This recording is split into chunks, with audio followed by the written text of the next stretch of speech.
এবারে একসঙ্গে 25 লাখ মানুষের কর্মস্থল শুরু, সেই সাথে মহেশখালী ও মাতারবাড়িতে নতুন শহরের জন্ম। প্রিয় দর্শক, আসসালামু আলাইকুম।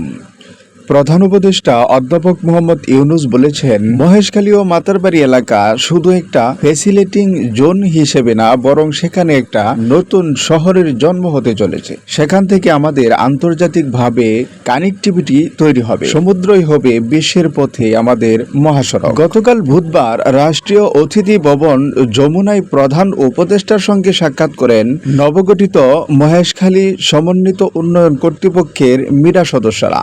ওই বৈঠকে প্রধান উপদেষ্টা এসব কথা বলেন। প্রধান উপদেষ্টা আরো বলেন, শুধু গভীর সমুদ্র নয়, আমাদের একটা ব্লু ইকোনমি গড়ে তোলার লক্ষ্য নিয়ে কাজ করতে হবে। বৈঠকটিতে মিডার চেয়ারম্যান চৌধুরী আশিক মাহমুদ বিন হারুন মহেশখালী ও মাতারবাড়ি প্রকল্পের উপর একটি প্রেজেন্টেশন দেন। এতে মিডার আগামী 4 মাসের কর্মপরিকল্পনা উপস্থাপন করেন তিনি। এদিকে আশিক চৌধুরী জানান, প্রকল্পটি 3 ধাপে সম্পন্ন হবে। প্রথম ধাপ 2025 থেকে 30, দ্বিতীয় ধাপ 2030 থেকে 45 এবং তৃতীয় ধাপ 2045 থেকে 55 সাল পর্যন্ত।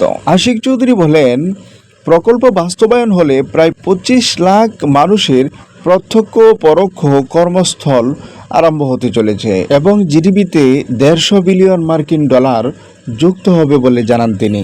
এদিকে গভীর সমুদ্র নিয়ে গবেষণার উপর বিশেষভাবে জোর দিয়েছেন প্রধান উপদেষ্টা। মহেশখালী অঞ্চলে একটি আন্তর্জাতিক মানের ট্রেনিং ফ্যাসিলিটি গড়ে তোলার উপরেও জোর দেন তিনি। এক্ষেত্রে বিশ্বে যারা বিশেষজ্ঞ আছেন, প্রয়োজনে তাদের কাছ থেকে সহযোগিতা নেওয়ার পরামর্শ দিয়েছেন প্রধান উপদেষ্টা।